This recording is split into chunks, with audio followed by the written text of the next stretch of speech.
Dulu, aku adalah putri markis yang paling membuat semua orang iri di ibu kota. Menikahi pria yang kucintai. Dan juga memiliki seorang sahabat karib tempatku berbagi semua cerita. Hingga pada suatu perjamuan bunga di tahun itu. Hidupku yang indah seakan jatuh terjerumus ke dalam lumpur. Aku memergoki suamiku. Sedang berpelukan dengan sahabat baikku. Aku tidak menangis, tidak mengamuk, dan tidak berbuat nekat. Demi menjaga nama baik, aku bercerai dengan tenang, dan tak seorang pun di ibu kota yang tahu kebenarannya. Semua orang mengatakan aku adalah istri pencemburu yang kejam. Sementara kisah mantan suamiku dan sahabatku justru dianggap sebagai sebuah roman yang indah. Mereka pun menikah dengan restu dan dukungan semua orang. Selama 3 tahun, aku menjadi bahan tertawaan di seluruh ibu kota. Demi memulai hidup yang baru, aku memutuskan untuk meninggalkan ibu kota. Tak disangka, di tengah perjalanan aku tertabrak kereta kuda hingga terluka parah. Menjelang ajalku, Liu Ruyan berdiri di depan ranjangku. Ia mengenakan jubah brokat mewah bersulam phoenix dengan benang emas. Membuat kulitnya terlihat seputih salju. Dia sudah menjadi nyonya bangsawan peringkat ketiga. Sedangkan aku, mantan putri utama dari kediaman Markis Jiangning. Kini hanya bisa tergolek lemah di sebuah halaman kumuh di pinggiran ibu kota. Sekarat. Tak kusangka. Pada akhirnya, akulah yang menyaksikan saat-saat terakhirmu. Orang yang tidak pernah kau anggap penting ini. Liu Ruyan duduk di tepi ranjang tanpa permisi. Di perjamuan bunga tahun itu, aku jatuh cinta pada pandangan pertama pada Tuan Muda Qi. Tapi aku hanya bisa melihatmu bertunangan dan menikah dengannya. Melihatmu menikah dengan begitu megahnya ke dalam keluarga Markis. Satu tusuk konde milikmu saja harganya setara dengan gajiku selama setahun. Aku tidak mengerti. Kita berdua sama-sama berasal dari keluarga pejabat. Paras dan bakat kita pun tidak jauh berbeda. Lalu kenapa kau harus lebih mulia dariku? Hanya karena jabatan ayahmu setingkat lebih tinggi. Kau pantas menikah dengan keluarga duke.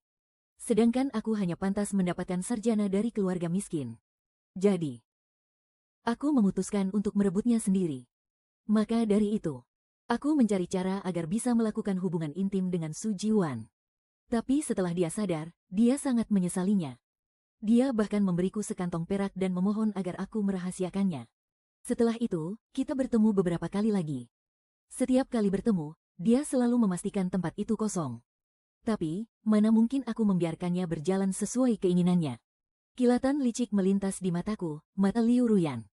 Aku tahu kamu selalu menganggap dirimu berpikiran terbuka. Murah hati, dan selalu berkata tidak akan cemburu pada para selir.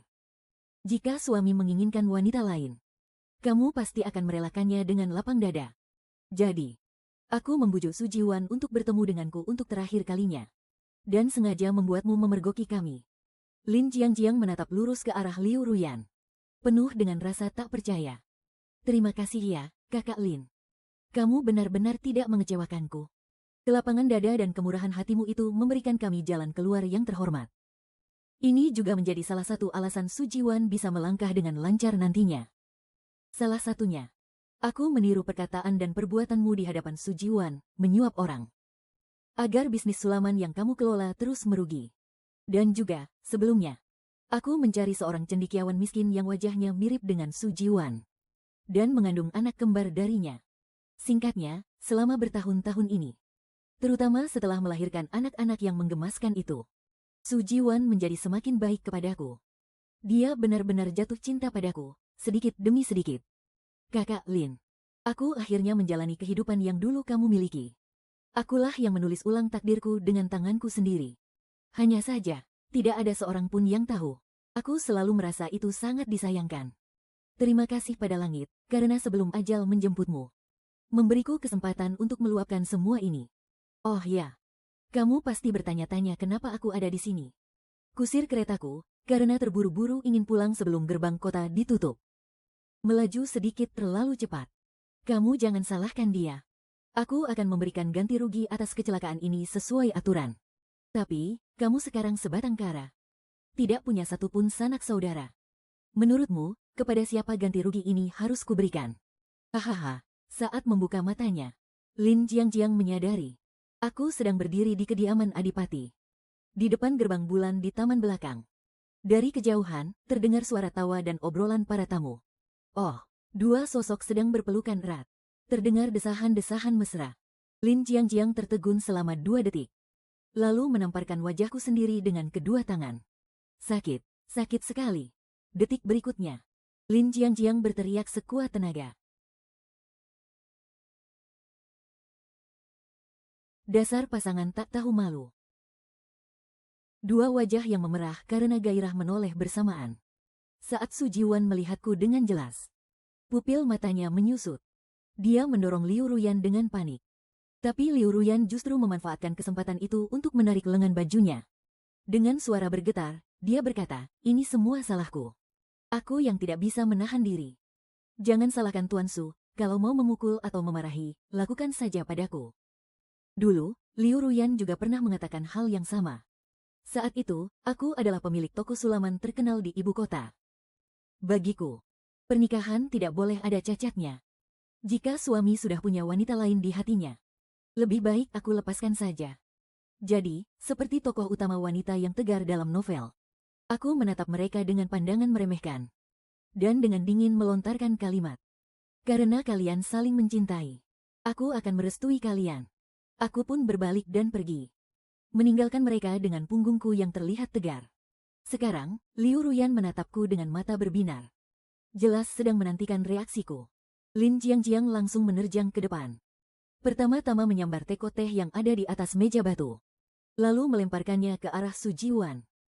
Dia berteriak kesakitan sambil memegangi wajahnya.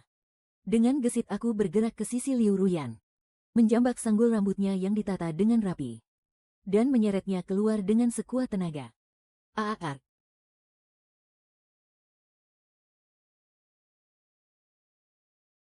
Jiangjiang mencengkeram erat rambut panjang Liu Ruyan, menariknya keluar seolah sedang bermain tarik tambang. Itu adalah rambut hitam legam yang selalu dia banggakan. Tebal dan halus. Pas dalam genggaman untuk mengerahkan tenaga. Aku memutar pergelangan tanganku, melilitkan rambutnya dengan erat. Lalu, ke arah wajah Liu Ruyan yang memerah. Plak, plak, plak, aku menamparnya berkali-kali.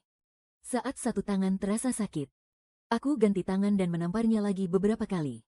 Rangkaian gerakan ini dilakukan dengan begitu lancar, seolah-olah sudah terukir di dalam tulangku. Setengah tubuh Liu Ruyan terangkat dari tanah. Pesona genitnya yang tadi kini lenyap tak bersisa. Dia menatap Lin Jiangjiang dengan ngeri. Dari mulutnya terdengar isak tangis yang terputus-putus. Di malam-malam yang menyakitkan karena pengkhianatan itu, aku menyesalinya berkali-kali. Kenapa hari itu aku harus berpura-pura pergi dengan tegar? Kenapa aku tidak membuat mereka malu saat itu juga? Setelah berlatih berkali-kali dalam imajinasiku, aku sadar, tidak ada yang lebih memuaskan daripada menamparkan dan menjambak rambut. Para tamu di kejauhan pun tertarik oleh teriakan itu. Jadi seperti apa ini? Bukankah itu Nyonya Su? Aku menarik rambut panjang Liu Ruyan ke arah luar. Pakaian Liu Ruyan berantakan. Kedua tangannya mencengkeram erat lengan baju Su Jiwan dan tidak mau melepaskannya. Su Jiwan menutupi wajahnya dengan satu tangan, dan dengan tangan lainnya tanpa sadar menarik jubah luarnya. Mereka bertiga membentuk kebuntuan yang aneh. Orang-orang di pintu masuk menyaksikannya dengan tercengang. Hari ini adalah perjamuan menikmati bunga di kediaman Adipati. Lin Jiangjiang datang terlambat karena merapikan pakaiannya. Tak disangka, dia malah menyaksikan pemandangan ini. "Kak Lin, tolong aku." Haha. Dia berusaha menahan wajahnya yang bengkak seperti kepala babi, dan mengeluarkan permintaan tolong yang tidak jelas. Tidak ada yang menolongnya. Semua orang menunjukkan ekspresi jijik. Terakhir kali, tidak seperti ini. Mereka tidak menyaksikannya dengan mata kepala sendiri. Mereka hanya mendengar sepatah dua patah kata dari kami bertiga. Lalu mengetahui apa yang terjadi. Melihat langsung dan tidak melihat itu benar-benar berbeda. Dampak visualnya berbeda.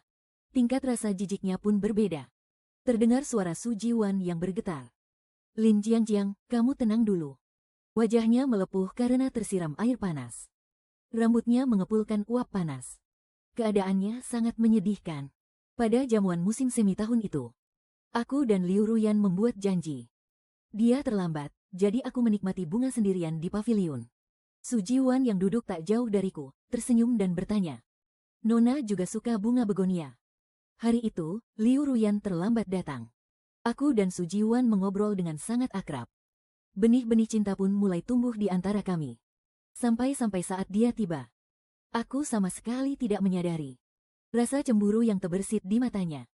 Su Jiwan adalah pewaris kediaman Adipati Negara. Di mata semua orang, dia adalah pria yang lembut dan anggun. Sangat berbakat. Sekaligus berhati lembut dan baik. Bahkan seekor burung kecil yang terluka pun akan dia rawat dengan saksama. Tapi kelembutan hatinya itu keterlaluan. Di kehidupanku yang lalu, dia berlutut di hadapanku, gemetar kesakitan. Dia bilang, Liu Ruyan pernah menyatakan cinta padanya saat sedang mabuk. Katanya, Liu Ruyan selalu menjaganya. Sambil menangis, dia mengaku telah mencintainya selama bertahun-tahun. Bahkan menjaga kesuciannya hanya untuknya. Dia menangis dan berkata tidak butuh status. Hanya meminta satu malam bersamanya. Dia sudah menolaknya berkali-kali. Sampai akhirnya dia tahu kalau Liu Ruyan mau bunuh diri. Dengan kalut, dia pun menyetujuinya. Saat itu, aku merasa sangat jijik mendengarnya. Aku hanya ingin menjauh dari dua orang hina itu. Dalam sebulan, aku membagi harta kami dan bercerai. Tapi sekarang, aku hanya benci kenapa aku cuma punya dua tangan. Lin Jiangjiang, tenanglah dulu. Bagaimana aku bisa tenang? Kamu mau jadi pahlawan untuk menyelamatkannya? Boleh saja, aku dan Liu Ruyan pernah bersumpah. Jika salah satu dari kami berbuat salah pada yang lain, maka dia harus rela ditampar 20 kali. Aku baru menamparnya 10 kali. Aku lelah, sisa 10 tamparan, kamu yang lanjutkan. Setelah kamu selesai, aku akan melepaskannya. Aku. Melihatnya seperti itu, Su Jiwan menggelengkan kepalanya dengan panik. Lin Jiang, aku tidak sedang mencoba menjadi pahlawan. Tampar saja aku, semua ini tidak ada hubungannya dengan Tuan Qi. Akulah yang menaruh obat di dalam arak. Aku yang hina dan tidak tahu malu. Aku, Liu Ruyan, yang tidak punya muka. Semua ini tidak ada hubungannya dengan dia. Lakukan saja. Pinggangku sudah tidak kuat lagi. Lakukan saja. Pinggangku sudah tidak kuat lagi. Suara Liu Ruyan terdengar gemetar dan putus asa. Lakukan, pinggangku sudah tidak kuat. Perkataannya soal pinggangnya yang tidak kuat memang bukan tanpa alasan. Lagi pula, saat ini dia sedang mengandung. Kukira Su Jiwan akan ragu-ragu. Lagi pula, dia adalah orang yang berhati lembut. Tapi tak kusangka. Bahkan sebelum Liu Ruyan selesai bicara, dia sudah bergeser ke sisinya. Kemudian, terdengar rentetan suara tamparan yang nyaring. Di antara tamparan itu, ada satu yang kurang keras. Aku sedikit mengerutkan kening. Su Jiwan segera menambah kekuatannya. Di tengah darah yang menyembur dari hidungnya, Liu Ruyan menunjukkan ekspresi terkejut sekaligus sedih. Setelah 10 tamparan selesai, wajahnya yang bengkak seperti kepala babi justru menatap Su Jiwan yang terengah-engah. Sambil memaksakan seulas senyuman. Aku tidak menyalahkanmu. Tetapi Su Jiwan memalingkan wajahnya. Dengan tatapan gemetar, dia menatapku, sudah boleh. Tentu saja tidak boleh. Hanya memukul si manis ini, tapi tidak memukul bajingan itu. Nanti orang lain akan mengira aku hanya berani pada yang lemah. Kenapa kau harus memaksa orang bersandiwara di sini? Aku mohon padamu, redakanlah amarahmu ini demi aku. Apapun masalahnya, kita bicarakan lagi nanti setelah pulang. Aku menatap lepuhan di wajahnya yang terlihat makin mengilap dan bening. Aku pun tiba-tiba mengubah keputusanku. Dia menunduk dan berkata pada Liu Ruyan. Kau datang. Liu Ruyan menunjukkan ekspresi terkejut. Mengepalkan tangan, menggeleng sedih, apapun lebih baik dari ini. Lalu, Liu Ruyan dengan postur yang canggung, mulai menamparkan dengan marah. Kalian ini sedang main mata.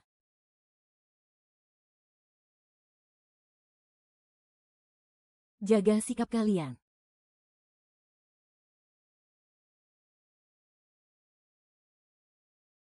Pada akhirnya, sandiwara buruk ini, dengan Su Jiwan dan Liu Ruyan yang merapikan pakaian mereka masing-masing sebagai penutup, amarahku akhirnya reda 1/10. Bertingkah gila hanyalah untuk mengeluarkan semua unek-unek yang selama ini terpendam. Aku sudah susah payah terlahir kembali. Tidak mungkin aku hanya akan bertingkah gila, bukan? Kehilangan muka bukan apa-apa. Wanita hebat yang sesungguhnya akan memanfaatkan semua sumber daya yang ada. Aku akan mengubah takdir. Mengubah takdir Su Jiwan. Mengubah takdir Liu Ruyan. Dan mengubah takdirku sendiri. Su Jiwan berlutut di hadapanku. 3 hari kemudian, di suatu senja, aku menatap keluar jendela dan menghela napas. Aku menatapnya dengan sedih dan pilu. Apakah kamu akhirnya mau bicara baik-baik denganku? Dia sedikit tertegun. Lalu matanya berbinar gembira. Kamu akhirnya mau bicara baik-baik denganku. Malam itu, dia terus-menerus mengatakan cinta padaku. Katanya, dia hanya merasa kasihan pada Liu Ruyan. Makanya dia dekat dengannya. Aku hanya kasihan pada Liu Ruyan. Makanya aku mendekatinya. Yang Jiang, aku sungguh tahu aku salah. Kumohon, beri aku satu kesempatan lagi, ya. Benarkah dia yang memberimu obat? Su Jiwan mengangguk tanpa ragu. Aku berencana menutup butik pengantinku. Urusan kalian membuatku kecewa dengan pernikahan. Aku tidak bisa lagi membuatkan gaun pengantin untuk pasangan baru. Wajah Su Jiwan tampak sedih. Ini semua salahku. Tapi, tidak apa-apa, model. Nanti aku yang akan menafkahimu. Aku sedang bernegosiasi dengan manufaktur Jiangnan. Aku yakin bisa mendapatkan status pedagang kerajaan. Tapi aku tidak mau melepaskan Zenshin. Toko sulam ini tidak bisa dilanjutkan lagi. Tidak masalah jika kamu membawaku ke industri manufaktur. Jika kau mau, aku pasti akan mengajarkanmu segalanya. Kelak, kita sebagai suami istri akan sehati. Dan kekuatan kita akan tak terkalahkan. Tawaran yang begitu menggiurkan. Aku menunduk dan menjawabnya dengan lirih. Keesokan harinya, dia dengan sungguh-sungguh menyerahkan semua dokumen, gambar desain, dan catatannya kepadaku. Di siang hari, selain mengurus urusan pemerintahan, di malam hari, dia juga perlahan-lahan mengajarkan semua yang ia ketahui tentang manufaktur kepadaku. Di sini, gunakan pola Huiwen. Tarik benangnya lebih kencang. Dengan begitu, tidak akan mudah terurai. Di malam hari, dia mengajarkan semua keahlian manufakturnya. Kami tidur di kamar terpisah. Sikapnya terlihat santai. Tidak apa-apa, Jiang. Aku percaya suatu saat nanti, kamu akan membuka hatimu untukku lagi. Aku juga tidak melupakan Liu Ruyan. Dia sedang belajar di sekolah wanita. Aku mengambil beberapa kalimat yang dia ucapkan hari itu dan meminta seorang pendongeng untuk mengubahnya menjadi sebuah cerita. Cerita itu didongengkan dan disebarkan di kedai teh dan kedai arak. Karena isinya yang sensasional, cerita itu dengan cepat menyebar di ibu kota. Semua orang ramai membicarakannya. Liu Ruyan tidak bisa melanjutkan sekolahnya di sekolah wanita. Dia lari kembali ke rumah orang tuanya dengan malu. Orang tuanya hendak menenangkan masalah ini. Tetapi Liu Ruyan menghentikan mereka. Aku tahu dia sedang menunggu kesempatan untuk membalas. Karena dia masih punya satu kartu as terakhir. Anak itu, suatu hari, aku pergi ke kediaman Markis. Aku melihat Liu Ruyan duduk di aula utama. Su Jiwan berdiri di sampingnya dengan kening berkerut. Melihatku masuk, Liu Ruyan langsung memasang ekspresi panik. Tanpa berkata apa-apa, aku langsung maju untuk menyerangnya. Tetapi Su Jiwan menahanku. Dia menatapku dengan gelisah untuk waktu yang lama. Sambil mengatukkan giginya, dia berkata, "Dia mengandung anakku." Kakak Lin. Maafkan aku. Aku tidak bisa menahan diri, jadi aku tetap datang. Bagaimanapun juga, dia adalah ayah dari anak ini. Apa kau percaya pada Su Jiwan? Kenapa tidak? Saat pertama kali dia bertemu denganku, aku masih perawan. Aku bisa merasakannya. Tiba-tiba Yu Ruyan bersimpuh di hadapanku. Sambil menunjuk ke langit, dia bersumpah. Kakak Lin, kita ini sudah seperti saudara. Masa kakak tidak tahu seperti apa aku ini? Jika anak yang kukandung ini bukan darah daging Su Jiwan, biar aku disambar petir. Dia menatapku. Di matanya ada kilatan provokasi dan kelicikan. Aku tahu dia sedang memancing amarahku. Menungguku hancur dan memaksaku untuk meminta cerai. Setelah kejadian hari itu, aku tidak langsung meminta cerai. Ini pasti membuat mereka terkejut dan bingung. Karena itu, dia menghilang untuk sementara waktu. Dan mengeluarkan kartu as ini. Dalam bayangannya, aku sama sekali tidak akan bisa menerima. Suamiku punya anak dari wanita lain. Saat itu, Su Jiwan tertegun sejenak. Dia pun perlahan berlutut. Xiao Qiang, aku mohon padamu. Aku rela memberikan semua tanah dan ladang milikku kepadamu. Aku hanya memohon, selamatkanlah nyawa kecil yang tidak berdosa ini. Melihat mereka berdua yang bersimpuh di lantai, aku terdiam sejenak. Aku menutup wajah dengan kedua tanganku. dengan nada suara yang pilu. Aku juga bukan orang yang kejam. Karena keadaannya sudah begini. Kalau begitu, lahirkan saja dia. Jiwan terkejut sekaligus gembira. Dia begitu gembira sampai mau memelukku. Jangan sentuh aku, hatiku sakit. Kita ini, suami istri. Aku tidak bisa menjadi alasan nyawa ini tidak terlahir ke dunia. Aku tidak sanggup menanggung nama buruk ini. Mata Su Jiwan juga memerah. Lalu dengan tidak sabar dia pergi memberitahu orang tuanya. Penonton yang tersisa hanyalah aku dan Liu Ruyan. Dia berdiri, menatapku dengan tatapan yang dalam. Aku duduk di kursi goyang, terus bergoyang. Kau menatapnya. Kita sudah saling kenal selama bertahun-tahun. Sangat memahami sifat satu sama lain. Dia tidak pernah menjadi orang yang pasrah menerima keadaan. Aku pun bukan orang yang rela mengalah demi kedamaian. Suasana terakhir kali sangat kacau. Dia tidak siap. Setelah itu, semua perbuatanku padanya seperti membuatnya dikeluarkan dari sekolah wanita. Dan reputasinya hancur di antara teman-temannya. Semua itu dia tanggung dalam diam. Sebab dia tahu persis bahwa Su Jiwan memiliki perasaan untukku. Semakin menyedihkan dia terlihat, semakin besar kemungkinannya saat memakai kartu anak ini untuk mendapatkan simpati dan persetujuannya. Anak itu pun akan lahir. Kau pernah bilang ingin mengendalikan takdirmu sendiri. Kini, kau bahkan bisa menerima segalanya. Aku sangat penasaran, Liu Ruyan. Apakah kau baru menjadi sehina ini? Atau kau memang selalu seperti ini? Hanya saja dulu kau menyembunyikannya dengan sangat baik. Sekarang sudah begini. Terserah kau mau bilang apa. Aku hanya ingin mengingatkanmu. Aku bersabar dengan semua kelakuanmu akhir-akhir ini. Bukan berarti aku tidak akan melawan. Anak dalam kandunganku sudah 4 bulan. Sudah menjadi nyawa yang utuh. Jika di luarnya kau berpura-pura lapang dada, tapi di dalam hatimu berniat mencelakai anakku, aku tidak akan pernah melepaskanmu, percayalah. Aku tidak sekotor dirimu. Jujur saja, aku tidak bisa mentolerir noda dalam perasaan. Mengingat Su Jiwan telah berbuat seperti ini, aku rasa, aku tidak bisa lagi bersamanya. Tapi aku tak bisa kehilangan orang dan juga hartanya. Jika dia mau menyerahkan hartanya kepadaku sekarang juga, aku akan langsung setuju untuk bercerai. Matanya seakan berbinar, lalu menunjukkan sedikit tatapan sinis. Dia menertawakan pandanganku yang picik. Masa depan Su Jiwan sangat cerah. Uang tentu saja bisa didapatkan kembali. Sedangkan untuk perasaan, dia percaya diri dengan anak yang ada di dalam kandungan itu. Mengetahui niatku, Liu Ruyan pun bisa tenang kembali untuk merawat kandungannya. Su Jiwan membelikan rumah lain untuk Liu Ruyan. Untuk menunjukkan kesetiaannya. Dia tidak pernah sekalipun pergi menemuinya. Selanjutnya, kami menjalani hidup masing-masing. Su Jiwan sibuk mempersiapkan seleksi saudagar kerajaan yang akan diadakan setengah tahun lagi. Siang hari dia berada di ruang produksi. Malamnya, dia mengajariku keterampilan produksi. Hidupnya berangsur-angsur membaik dan sukses. Seolah-olah karena perselingkuhan ini, hidupnya malah menjadi lebih berwarna.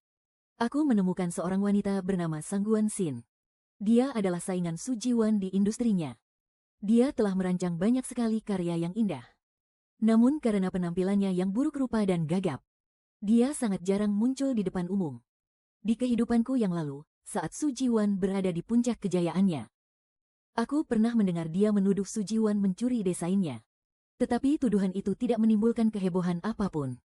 Meskipun aku sudah menguasai pola desain Su Jiwan, tetapi untuk mendapatkan dukungan dari keluarga kerajaan, diperlukan lebih banyak karya yang mengesankan. Aku menemukan Sangguan Sin di sebuah gang kumuh di selatan kota. Mungkin tak disangka wanita berbakat sepertinya justru tinggal di tempat ini. Aku tidak bisa menerima pesanan besar sendirian. Setelah keuntungan dibagi, sisanya sangat sedikit. Apakah kamu bersedia bekerja sama denganku? Setelah berpikir beberapa hari, Sangguan Sin pun setuju. Aku mau punya hak penuh atas karya-karyaku. Aku ingin karyaku yang indah ini ditampilkan di acara yang lebih besar. Dilihat oleh lebih banyak orang. Sementara itu, Liu Ruyan sudah hampir waktunya. Saat kandungannya 8 bulan, dia melahirkan seorang putra. Malam itu, aku terbangun oleh suara ketukan pintu Su Jiwan. Dia berdiri lama di luar pintu. Jiamu ada di paviliun lain. Mereka bersikeras agar aku pergi memeriksa situasinya. Aku pergi untuk menyelamatkannya. Dia tidak kembali selama 3 hari. Aku tidak memedulikannya. Aku dan Sangguan Sin sedang memperbaiki desain sulaman brokat. Kami harus seharian berada di ruangannya yang sederhana untuk memperbaiki beberapa garis. Bantu aku menahan penggaris ini. Baiklah, setelah 3 hari, akhirnya mulai terbentuk. Ratakan sedikit lagi, lalu kita bisa memberikannya pada mereka untuk dilihat. Ada saja orang yang datang ke pavilion lain untuk menemuiku. Aku sungguh merasa ini tidak sepadan untukmu. Tuan muda kecil itu benar-benar mirip sekali dengan Tuan muda Jiwan. Ayah dan ibunya sangat gembira mendapatkan cucu laki-laki pertama. Semua pelayan di rumah berkata, Liu Ruyan benar-benar mendapatkan semua yang dia inginkan. Pada hari keempat, aku kembali ke kediaman dari tempat Sangguan Sin. Aku melihat Su Jiwan duduk di aula dengan ekspresi yang rumit. Alisnya berkerut rapat. Apa anaknya baik-baik saja? Ada satu hal yang ingin kubicarakan denganmu. Apa itu? Ini tentang perkataan orang tuaku. Mengingat Ruyan telah melahirkan seorang penerus bagi keluarga kita. Dia seharusnya diberi status yang pantas. Mereka memintaku untuk menikahinya. Tetapi aku menolaknya dengan tegas. Aku mengatakan pada mereka bahwa di hatiku hanya ada dirimu seorang. Kejadian malam itu adalah cerobohanku. Tapi aku sama sekali tidak punya perasaan apapun pada Liu Ruyan. Hanya saja, anak itu pada akhirnya tidak bersalah. Ayah dan ibu sudah tua. Mereka ingin menimang seorang cucu. Jadi, ayah dan ibu ingin membawa anak itu kembali ke kediaman untuk dibesarkan. Mereka berjanji tidak akan pernah membiarkan Liu Ruyan masuk ke dalam keluarga. Aku menundukkan pandanganku, menyembunyikan tatapan sinis di mataku. Di kehidupanku yang lalu, mereka juga mengatakan hal yang sama. Tetapi pada akhirnya, mereka semua menjadi satu keluarga yang bahagia. Dan aku menjadi orang yang tak dibutuhkan, Ju Jiwan. Aku tahu kamu dalam posisi yang sulit. Tapi, pernahkah kamu memikirkan perasaanku? Jika anak itu dibawa kembali ke kediaman ini, aku harus menghadapinya setiap hari. Betapa tersiksanya hatiku. Tapi orang tuaku terus mendesak. Aku punya sebuah usul. Karena kita harus membawa anak itu kembali. Kenapa tidak sekalian membawa Liu Ruyan kembali juga? Apa? Bagaimanapun juga, dia adalah ibu kandung anak itu. Memisahkan ibu dan anak itu terlalu kejam. Aku bisa setuju kamu menjadikannya selir. Tapi ada 2 syarat. Pertama, kamu harus memindahkan seluruh properti atas namamu menjadi atas namaku. Termasuk tanah perkebunan di luar kota dan toko-toko di Jinzhong. Ini adalah jaminan yang pantas kudapatkan. Aku setuju denganmu. Kedua, aku ingin kamu merekomendasikan kepada pihak istana agar aku yang mengambil alih urusan seleksi pemasok untuk kaisar dari manufaktur Jiangnan. Karena kamu sudah mengizinkan Ying Yun mengajariku keterampilan manufaktur. Kenapa tidak biarkan aku yang bertanggung jawab penuh atas seleksi kali ini? Pemilihan pemasok kekaisaran ini sangatlah penting. Ini adalah penentu hidup mati bagi bisnis keluarga Tang. Kamu baru saja terjun ke dunia bisnis. Pengalamanmu masih dangkal. Jika kamu memikul tanggung jawab sebesar ini, aku khawatir kamu tidak akan sanggup menanganinya. Kalau begitu, keputusanku sudah bulat. Jika kamu menyetujui kedua syarat ini, aku akan langsung setuju kamu menjadikan Liu Ruyan sebagai selir. Dan membawa anak itu kembali ke kediaman. Su Jiwan merenung sejenak. Lalu akhirnya mengangguk. 3 hari kemudian, Su Jiwan menyerahkan semua surat tanah, surat rumah, dan dokumen penyerahan toko-toko ke tanganku. Pada saat yang sama, dia mengajukan permohonan ke Kementerian Pekerjaan. Merekomendasikanku untuk bertanggung jawab penuh atas nama kediaman Adipati. Dalam keikutsertaan pada acara seleksi pemasok kaisar, Liu Ruyan dibawa diam-diam ke dalam kediaman Adipati dengan sebuah tandu kecil. Dan ditempatkan di halaman yang paling terpencil. Sementara sang anak digendong oleh pengasuh ke halaman utama. Untuk dirawat langsung oleh Nyonya Su. Saat aku pergi mengunjungi Liu Ruyan, dia sedang duduk di depan jendela. Wajahnya merona, sama sekali tidak seperti wanita yang baru saja melahirkan. Kakak Lin akhirnya datang menemuiku. Karena kau sudah masuk ke kediaman ini sebagai selir, maka kau harus mematuhi aturan seorang selir. Mulai besok, jiwaku akan setia menjaganya. Layani mertua. Tentu saja. Jangan berpikir kau bisa berbuat sesukamu hanya karena sudah masuk ke kediaman Adipati. Kedua anakmu itu akan kuanggap seperti anakku sendiri. dan akan kudidik dengan baik. Sekilas kilat iri melintas di mata Liu Ruyan. Namun ia segera menundukkan pandangannya. Semua terserah pada keputusan kakak.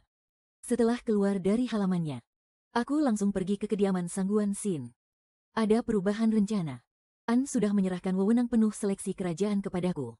Kita harus dalam waktu 3 bulan merancang sebuah karya yang cukup untuk memukau keluarga kerajaan. Sangguan Xin memeriksa gambar rancangan dengan saksama. Matanya berbinar semakin terang. Rancangan-rancangan ini belum pernah ada sebelumnya. Ini adalah karya kita bersama. Ini adalah karya kau dan aku. Jika seleksi kali ini berhasil, aku akan membuka bengkel produksiku sendiri. Dan kau akan bertanggung jawab penuh atas desainnya. Apa kau serius? Aku tidak pernah main-main dengan ucapanku. Dunia ini sangat keras terhadap kaum wanita. Jika kita tidak saling mendukung, bagaimana kita bisa di bidang yang dikuasai oleh pria ini? Menciptakan dunia kita sendiri. Hari seleksi kerajaan semakin dekat. Jin Lucia Guangjin yang aku rancang bersama Sangguan Xin sudah mulai terbentuk wujud awalnya. Namun, tepat 10 hari sebelum seleksi, terjadi sebuah insiden. Hari itu saat aku kembali, aku menemukan ruangan tempat menyimpan sketsa rancangan telah diobrak-abrik. Meskipun sketsa itu tidak rusak sama sekali, aku bisa merasakan dengan tajam bahwa seseorang telah menyentuhnya. Sangguan Xin, mulai hari ini, semua rancangan gambar harus kau bawa kemana-mana. Menjelang pemilihan, pasti akan ada orang yang mencoba menghalangi secara diam-diam. Aku mengerti, dan benar saja. 3 hari sebelum pengumuman pemilihan, tiba-tiba datang sebuah kabar. Dikatakan ada laporan anonim yang masuk, menuduh kami mencuri desain orang lain. Si Liu Ruyan. Hari itu, aku melihatnya berkeliaran dengan gelagat mencurigakan di luar ruang produksi. Dia akhirnya tidak bisa menahan diri lagi. Pihak istana mengirim orang untuk melakukan penyelidikan. Dengan tenang aku menunjukkan semua sketsa desain dan catatan prosesnya. Karena desainnya terlalu unik. Dan meskipun aku tidak memiliki bukti penciptaan yang lengkap, tuduhan itu dengan cepat dimentahkan. Tak gentar oleh waktu. Dengan ini ditolak. Pada hari pemilihan, biro manufaktur di dalam istana sangat ramai dipenuhi orang. Para penenun ternama dari berbagai penjuru berkumpul di satu tempat, menampilkan karya-karya terbaik mereka. Su Jiwan menemaniku datang. Jangan tegang. Kalaupun Sang Yi yang diumumkan menang, tidak masalah. Aku tahu apa yang harus kulakukan.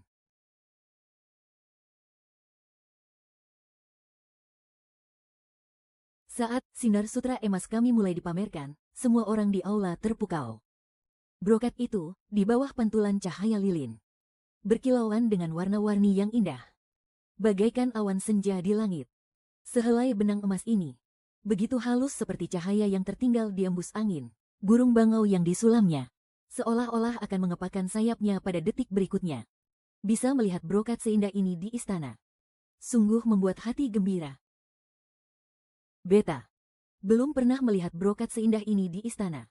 Yang mulia, corak brokat ini sebenarnya berasal dari rakyat biasa. Semua orang gempar. Terlihat seorang pria berpenampilan seperti cendekiawan berjalan maju. Di tangannya, ia memegang segulung kertas gambar. Orang ini adalah mantan pengikutku, yang kemudian membelot ke pihak sainganku. Cendekiawan itu membuka gulungan gambarnya. Desain yang ada di atasnya. Benar saja, desain ini 70% mirip dengan Ziji milik kami. Kalau ini memang desainmu, kenapa bisa sampai ke tangan kediaman Adipati? Nyonya inilah yang menyuap hamba dengan banyak uang, lalu mencuri desain milikku. Semua mata tertuju padaku. Su Jiwanji basah kuyup oleh keringat. Sangguan Xian menggenggam tanganku erat-erat. Telapak tangannya basah oleh keringat dingin. Kalau kau bilang ini desainmu, coba jelaskan, Ziji ini dibuat dari benang sutra jenis apa? Berapa helai benang yang digunakan untuk lusi dan pakannya? Saat proses pemurnian, suhu air harus diatur sepanas apa? Itu adalah teknik rahasia pemurnian sutra. Untuk apa aku memberitahumu? Karena semua ini adalah pengetahuan paling dasar dalam pembuatannya. Bahkan hal ini saja kau tidak tahu. Masih berani mengaku sebagai perancangnya. Hamba ingin mengatakan yang sebenarnya. Perancang yang sesungguhnya pasti mengetahui setiap detail pembuatannya dengan sangat baik. Hamba memohon untuk beradu dengan orang yang mengaku sebagai perancang asli ini. Untuk beradu keahlian membuatnya di tempat ini juga. Demi membuktikan bahwa hamba tidak bersalah. Aku ini perancangnya. Mengapa aku harus turun tangan membuatnya sendiri? Pola awan pada gambar rancanganmu itu menggunakan teknik sulaman apa? Lalu, benang emasnya ditambahkan pada langkah keberapa dalam proses pembuatannya? Hamba bersedia bersaksi dengan nyawa hamba. Desain ini benar-benar ciptaan asli Nyonya. Seluruh proses perancangannya, hamba lihat dengan mata kepala hamba sendiri. Beliau menjelaskan setiap bagian dari desainnya secara rinci. Mulai dari inspirasi awal hingga menjadi produk jadi. Penjelasannya sangat jernih dan terperinci. Sang Selir Agung mendengarkan dan berkali-kali mengangguk. Jika Yang Mulia masih belum percaya, hamba masih punya satu bukti lagi. Ini adalah draft desain milik hamba.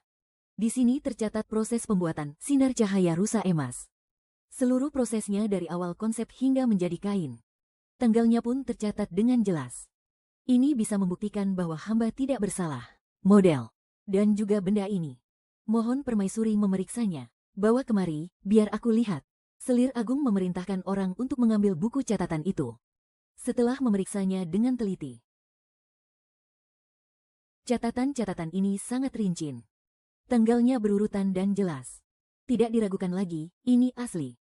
Berani-beraninya memalsukan bukti di hadapan Yang Mulia Kaisar. Hukuman apa yang setimpal untuknya? Kebenaran pun terungkap. Brokade sinar sutra emas milik kita berhasil memenangkan status sebagai pedagang kerajaan tanpa diragukan lagi. Dalam perjalanan keluar dari istana, Su Jiwan sangat gembira. Ini barulah permulaan. Setelah kembali ke kediaman, aku segera mempersiapkan segala urusan untuk membuka bengkel produksi. Dengan mengandalkan status sebagai pedagang kerajaan, aku dengan cepat membangun pijakan yang kuat di ibu kota. Melihat satu rencananya gagal, Liu Ruyan pun membuat rencana baru. Dia mulai menyebarkan rumor di dalam kediaman, mengatakan bahwa aku memiliki hubungan yang terlalu dekat dengan pria lain, dan mengisyaratkan bahwa Sang Guan Xin sebenarnya adalah seorang pria yang menyamar. Taktik ini benar-benar kejam. Di zaman yang sangat menjunjung tinggi kehormatan wanita ini, rumor seperti itu cukup untuk menghancurkan segalanya bagi seorang wanita. Tapi, aku sudah bersiap. Hari itu, aku mengundang seorang dayang senior dari istana untuk membuktikan identitas asli Sang Guan Xin di depan semua orang. Rumor itu pun terbantahkan dengan sendirinya. Kakak, apa yang kau bicarakan ini? Waner tidak mengerti. Kau akan segera mengerti. Ini adalah bukti kau menyuap sarjana itu untuk memfitnahku. Dan juga surat-surat di antara kalian. Bagaimana bisa kau? Bagaimana aku bisa tahu? Karena sejak saat kau melangkahkan kaki ke Yamen, setiap gerak-gerikmu berada dalam genggamanku. Jika mertua dan Sujiwan mengetahui semua ini, menurutmu apa yang akan mereka lakukan padamu? Jika mertua dan Sujiwan mengetahui semua ini, menurutmu apa yang akan mereka lakukan padamu? Bagaimana bisa kau?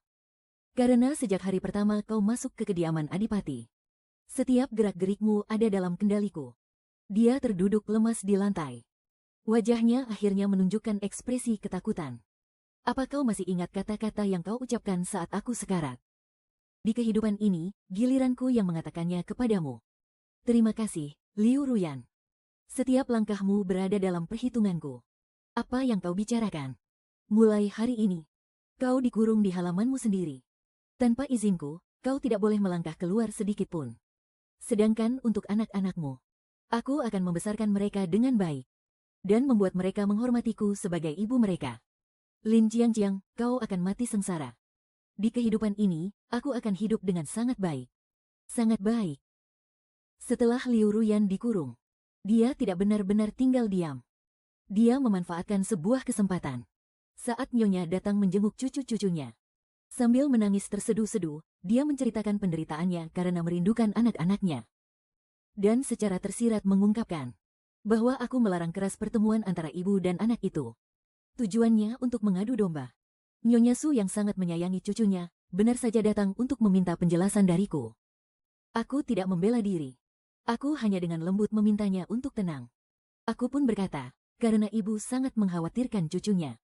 Bagaimana kalau kita pergi melihat mereka bersama-sama? Sekaligus melihat bagaimana keadaannya sekarang. Kami pun pergi bersama ke halaman Liu Ruyan. Bahkan sebelum masuk ke pintu, kami mendengar dia sedang bersenandung lagu daerah Jiangnan dengan suara rendah. Lagu yang dinyanyikannya adalah sebuah lagu sindiran tentang lembah Qingyang dan ikatan darah yang tak terpisahkan. serta burung pipit liar berhati kejam yang merebut sarang. Jelas sekali dia sedang menyindirku. Wajah Nyonya Su langsung berubah pias. Aku dengan lembut memegang tangannya dan menggelengkan kepala. Setelah masuk ke dalam rumah, Liu Ruyan yang melihat kami langsung mengubah ekspresinya menjadi ketakutan. Adik, tubuhmu lemah, tidak perlu bersusah payah. Pandanganku jatuh pada ujung kantong wewangian yang terlihat di samping bantalnya. Sulaman pada kantong wewangian itu sangat indah. Tapi itu bukan buatan dari penjahit di kediaman ini. Di atasnya tersulam samar-samar motif teratai kembar dan menebarkan aroma manis yang pekat dan tidak biasa. Seketika hatiku merasa curiga. Aku mengingatnya baik-baik. Beberapa hari kemudian, aku diam-diam memerintahkan orang untuk mengawasi semua orang yang berhubungan dengan Liu Ruyan, terutama mereka yang bisa mengantarkan barang keluar masuk. Akhirnya, aku berhasil menemukan asal-usul kantung wewangian itu. Seorang penjual bernama Huo yang sering datang ke kediaman untuk mengantar bedak. Dia dulu adalah seorang pelayan di toko keluarga Liu Ruyan. Aku memerintahkan orang untuk menahan Huo Lang itu secara diam-diam. Setelah diinterogasi, dia mengungkapkan kebenarannya bahwa sebelum Liu Ruyan masuk ke kediaman ini, dia pernah menjalin hubungan dengan seorang sarjana miskin bernama Yuran. Sarjana itu ahli dalam ilmu peramalan. Kantung wewangian ini adalah tanda cinta mereka. Rempah di dalamnya dibuat secara khusus, berkhasiat menenangkan pikiran dan membantu kehamilan, tetapi juga mengandung aroma afrodisiak yang tersembunyi.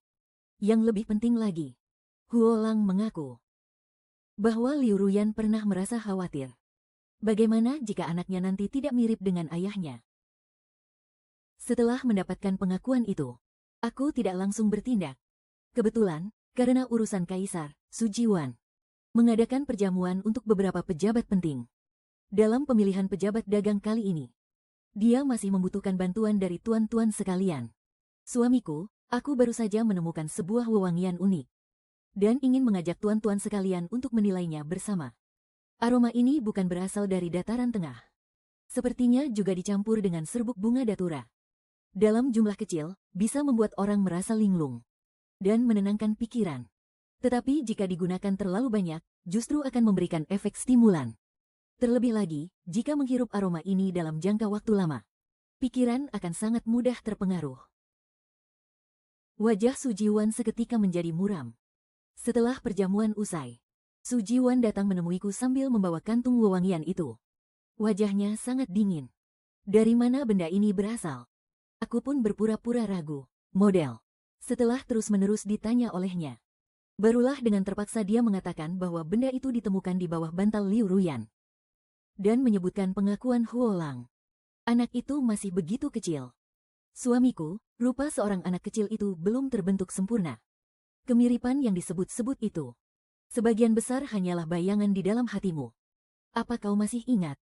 Dia pernah beralasan pergi ke kuil Guanyin di luar kota untuk berdoa, dan tinggal di kuil itu selama setengah bulan. Barulah dia teringat akan sikap proaktif Liu Ruyan pada awalnya. Saat-saat tak terkendali dan perbuatan tak senonoh setelah mabuk itu. Kini semuanya diselimuti oleh bayang-bayang siasat licik. Dia menyerbu masuk ke halaman Liu Ruyan seperti orang gila. Mencengkeramnya sambil menuntut jawaban. Aku tidak melakukannya. Aku pernah menyelamatkan Tuan. Engkau harus percaya padaku. Diam, pengawal. Bawa penjual itu kemari untuk berhadapan langsung dengannya. Lakukan konfrontasi, dan panggil juga tabib yang sudah diundang untuk memeriksa khasiat bubuk obat di dalam kantung wangi itu. Barulah dia benar-benar panik. Di bawah amarah dan desakan Su Jiwan, dia akhirnya hancur. Mengakui segalanya. Di dalam hatiku sudah lama ada orang lain. Tapi keluarganya jatuh miskin dan tidak bisa menikahiku. Mana mungkin aku sudi menikah dengan keluarga biasa. Karena itulah aku mengincar engkau. Kantung wangi itu hanyalah tipuan kecilku untuk menipumu. Anak itu memang bukan darah dagingmu. Itu adalah rencana yang kususun dengan saksama bersama cendekiawan itu. Agar setelah engkau bercinta denganku, engkau pun menjadi seorang ayah yang bodoh. Awalnya aku berpikir untuk menunggu sampai dia sedikit lebih besar, lalu mencari kesempatan agar cendekiawan itu bisa melihatnya dari jauh saja. Tak kusangka kebenarannya akan terungkap. Dunia Su Jiwan runtuh seketika. Harta yang ia anggap paling berharga, darah daging yang ia lindungi bahkan dengan tega menyakiti istri sahnya, ternyata adalah anak dari pria lain. Cinta mendalam yang ia kira nyata. Dari awal hingga akhir hanyalah sebuah tipuan yang direncanakan dengan matang. Kemarahan yang meluap-luap, rasa malu, dan pengkhianatan membuatnya muntah darah di tempat. Di bawah amarah yang meluap-luap, Su Jiwan yang kehilangan akal sehatnya pun menggunakan hukuman keluarga. Dia memerintahkan orang untuk menyeret Liu Ruyan ke aula leluhur untuk diinterogasi secara pribadi. Dalam keadaan terkejut dan murka yang luar biasa, dia memerintahkan agar wanita ini dipukuli sampai mati. Wanita yang telah memberinya aib begitu besar, mengakhiri hidup Liu Ruyan yang penuh dengan tipu muslihat. Setelah musibah besar itu, Su Jiwan benar-benar hancur. Dia tidak bisa menerima kenyataan bahwa dirinya telah dipermainkan dan dikendalikan sesuka hati. Terlebih lagi, dia tak sanggup menerima anak haram dari Liu. Terkadang dia tertawa seperti orang gila. Terkadang menangis meraung-raung. Setiap hari dia menenggelamkan kesedihannya dalam arak. Mulutnya terus-menerus menggumamkan, palsu. Semuanya palsu. Suatu kali setelah mabuk, dia terkena stroke dan jatuh pingsan. Meskipun nyawanya berhasil diselamatkan, tetapi mulut dan matanya menjadi miring. Separuh tubuhnya lumpuh. Dia hanya bisa terbaring tak berdaya di tempat tidur. Bicaranya pun menjadi tidak jelas. Dia menjadi orang tak berguna yang harus dilayani siang dan malam. Tuan Besar dan Nyonya Su sangat terpukul oleh pukulan ini. Mereka pun jatuh sakit dan tak pernah pulih. Tak lama kemudian, mereka berdua meninggal dalam kesedihan. Beban kediaman Adipati Negara sepenuhnya jatuh di pundakku. Aku dengan cepat dan tegas menangani semua masalah setelahnya. Aku mengirim anak itu ke sebuah villa di luar kota. Menyuruh orang untuk merawat dan membesarkannya dengan baik. Tetapi, aku melarang keras mereka menyandang nama sebagai keturunan keluarga Su. Dengan tangan besi, aku menertibkan seluruh isi kediaman. Menyingkirkan semua kroni Liu Ruyan. Aku memanggil tabib terbaik untuk merawat tubuhnya. Memastikan dia mendapatkan perawatan yang layak. Tetapi, aku tidak pernah lagi menemuinya, barang sekalipun. Terhadap lelaki yang pernah mengkhianatiku ini. Yang pada akhirnya menuai apa yang dia tanam.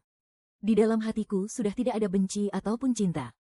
Yang tersisa hanyalah keacuhan yang dingin membeku. Sejak saat itu, di ibu kota tidak ada lagi Nyonya Muda Ci yang bergantung pada suaminya.